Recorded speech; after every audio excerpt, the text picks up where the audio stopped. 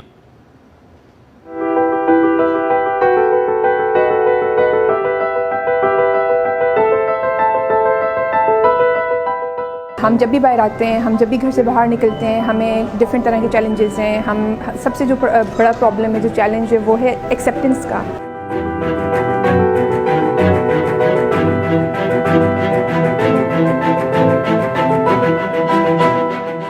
سب سے زیادہ خواتین افیکٹ اس طرح سے ہوتی ہیں کہ ڈیلی ویجز کی ایک دم سے کمی آ جاتی ہے ان کی لائف میں۔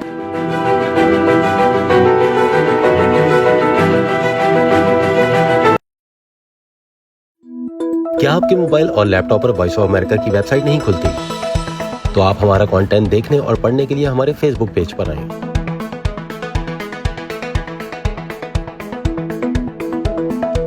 یا ہماری smart phone app download کریں جو ایپل اور اینڈرائیڈ دونوں ڈیوائسز کے لیے دستیاب ہے۔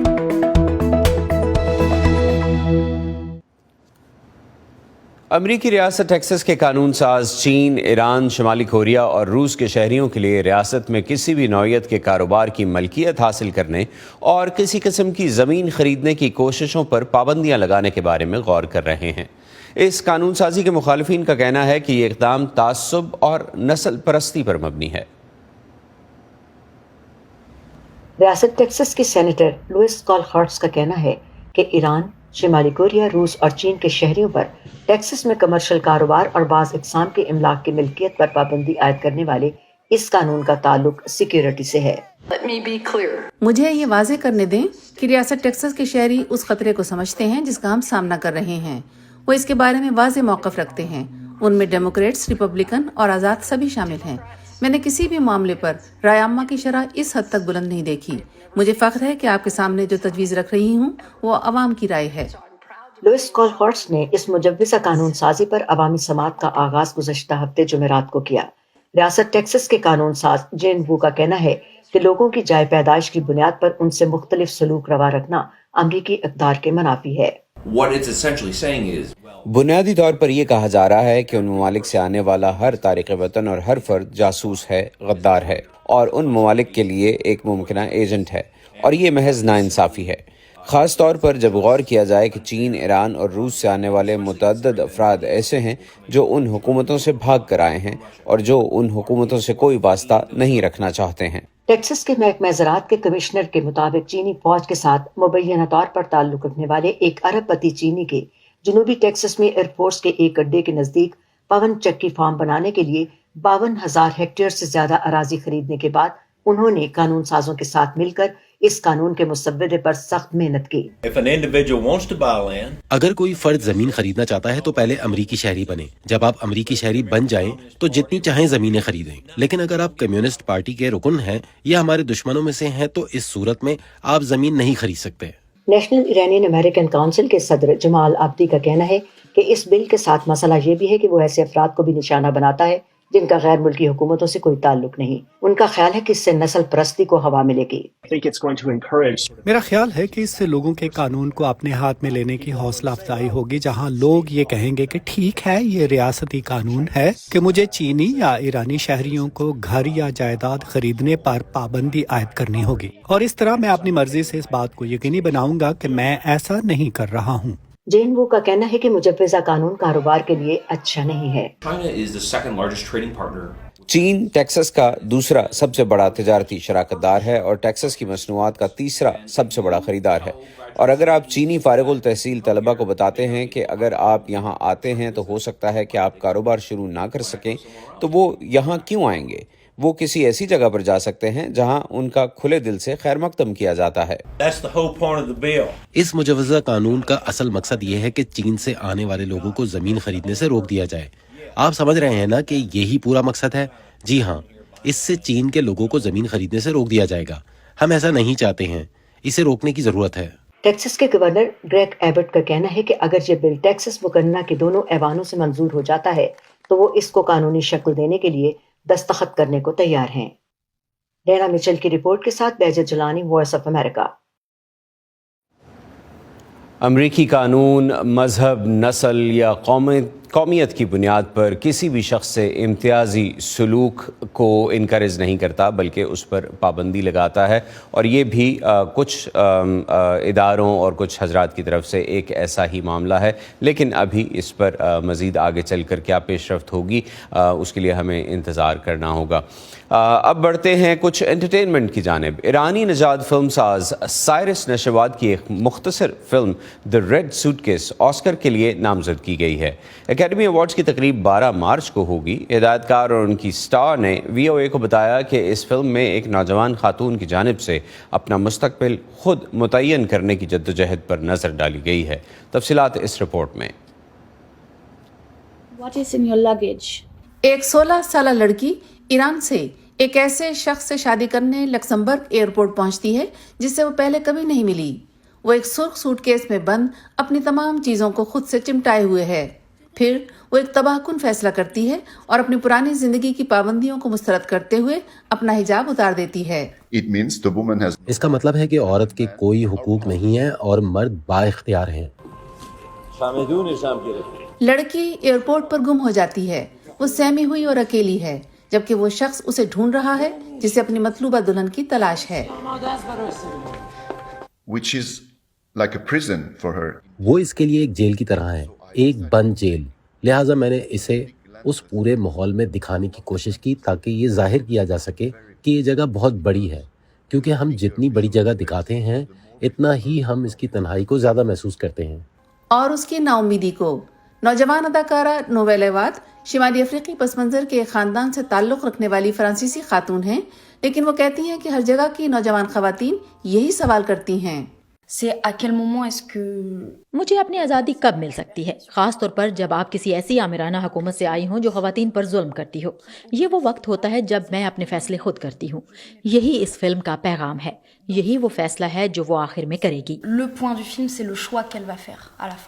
ایران میں پیدا ہونے والے ہدایت کار کہتے ہیں کہ اس فلم کی شوٹنگ ایرانی حکومت کی جانب سے خواتین مظاہرین کے خلاف وحشیانہ کریک ڈاؤن کی شہ سرخیاں بننے سے پہلے کی گئی تھی۔ جب ہم فلم مکمل کر رہے تھے تو اس وقت ایران میں یہ سب کچھ آہستہ آہستہ ہو رہا تھا، تو لوگ میرے پاس آ کر کہہ رہے تھے کہ آپ کو یہ سب کیسے معلوم ہوا تھا، اور میں کہنا چاہتا تھا آپ کے لیے یہ نیا تھا، ہمیں تو معلوم تھا۔ اداکارہ کہتی ہیں کہ حقیقی واقعات کی روشنی میں یہ فلم اور بھی بامعنی بن گئی۔ ہاں، اور ہم نے فلم بننے کے 2 سال بعد ان کے بارے میں سنا اور یہ آخرکار میرے لیے، ہمارے لیے اور بھی اہم بن گئی۔ میرے خیال میں یہ فلم اب اس لیے اپنا وجود رکھتی ہے کہ اسے ختم کرنا اور آپ کے خیالات سے اختلاف کی وجہ سے اس پر تنقید اب ایک بہت مشکل کام ہے۔ اب فلم ساز، اداکارہ اور ہالی ووڈ آسکر ایوارڈز کا انتظار کر رہے ہیں جب دی ریڈ سوٹ کیس 12 مارچ کو بہترین لائیو ایکشن شارٹ فلم کے لیے 4 دوسری نامزد فلموں کے ساتھ مقابلے کے لیے پیش ہوگی۔ مائک سلیون کی رپورٹ کے ساتھ یاسمین جمیل، وائس آف امریکہ۔ گزشتہ 60 برس سے پاکستان کی انٹرٹینمنٹ انڈسٹری سے وابستہ اداکار شکیل اب ڈراموں میں کم ہی نظر آتے ہیں۔ ان کے بقول اسکرپٹ اور کہانی اچھی نہ ہونے کی وجہ سے وہ اب ڈراموں سے دور ہیں۔ انکہی اور آنگن ٹیڑھا سے مقبولیت حاصل کرنے والے یوسف کمال اداکار شکیل کیسے بنے اور وہ موجودہ شوبز انڈسٹری سے متعلق کیا رائے رکھتے ہیں، وی او اے کے عمیر الوی نے ان سے بات کی۔ اس زمانے میں الیکٹرانک میڈیا تو نہیں تھا، پرنٹ میڈیا تھا، تو پرنٹ میڈیا نے جو مجھے القاب و خطابات دینا شروع کیا تھا نا، گرامر بوائے، پرنس چارمنگ، یہ سب، تو وہ اس وقت کے لحاظ سے تو صحیح تھے، مگر یہ تب میں کہتا تھا کہ بھائی میں صرف رومانٹک ہیرو نہیں ہوں، میں ایک سیریس ایکٹر ہوں، میں صحیح کام کر کے دکھانا چاہتا ہوں گا as an actor, just not as a hero. تو وہ اللہ نے مجھے موقع فراہم کیا انکل رفیع کے اس میں، اور پھر جب سیریل بنا تو میں بھی خائف تھا اندر سے کہ پتہ نہیں لوگ مجھے ایکسیپٹ کریں گے باعث انکل رفیع، مگر اللہ کا کرنا یہ ہوا کہ وہ ایکسیپٹ ہوا، اور وہ میرے کیریئر کا ٹرننگ پوائنٹ بنا، اور یہ کہ میں نے اپنے آپ کو ایز این ایکٹر بنوایا ہے۔ انکہی اور باقی جو ڈرامے تھے اس میں کامیڈی ایلیمنٹ بھی تھا، لیکن آپ کا کیریکٹر جو تھا وہ کامیڈی سے بہت دور ہوتا تھا، اس کی کیا وجہ تھی؟ میں کمیڈین نہیں تھا، میں ہیرو تھا، تو ہیرو ہونے کے ناطے جو ہیرو کا ہوتا ہے وہ رومانٹک ہی ایلیمنٹ تھا اس کے اندر۔ انکل عرفی کے اندر بھی سب سے بڑی بات یہ ہے کہ رومانٹک ایلیمنٹ تھا، وہ انکل ہونے کے باوجود اس کا جو پری ڈومیننٹ فیچر تھا وہ رومانس تھا۔ کامیڈی سے آپ دور رہے، صحیح ہے، لیکن پھر اچانک آنگن ٹیڑھا آیا جس میں آپ نے بڑی عمر کا کیریکٹر بھی کیا اور کامیڈی بھی کی۔ اندر محسوس جو تھے وہ چاہتے تھے کہ میں محمود احمد کروں، جبکہ قیصر فاروق جو تھے وہ چاہتے تھے کہ میں اکبر کروں۔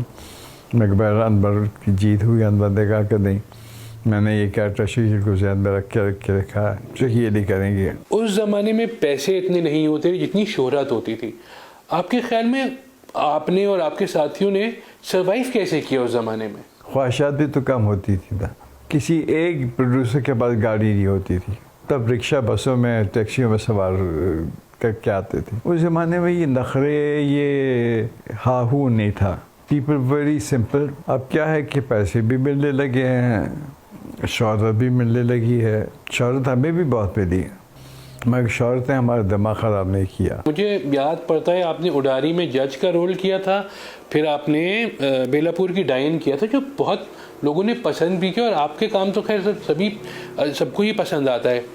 پھر آپ اچانک جو ہے ایک دو ایڈز میں مجھے نظر آئے، اس کے علاوہ آپ کر ہی نہیں رہے کچھ۔ تو نہ اسکرپٹ ہی اچھا، نہ ڈرامہ ہی اچھا، نہ پیسے ہی اچھے، تو پھر کیا فائدہ کام کر کے؟ جب ہم نام آپ کا سرچ کرتے ہیں گوگل وغیرہ کے اوپر تو وہاں پہ یوسف کمال بھی آتا ہے اور شکیل بھی آتا ہے، تو آپ نے نام جو تھا وہ فیشن میں چینج کیا تھا یا کسی وجہ سے چینج کیا تھا؟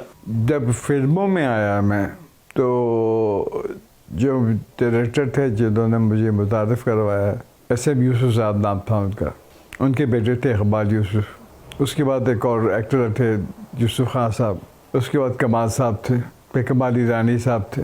تو ان لوگ اپنا یہ خیال تھا کہ اتنے سارے یوسف و کمالوں کی موجودگی میں مزید ایک اور یوسف کا اضافہ جو ہے نا وہ گڑبڑ کرے گا ایک نئے آنے والی کے لیے، یہ صحیح نہیں ہے۔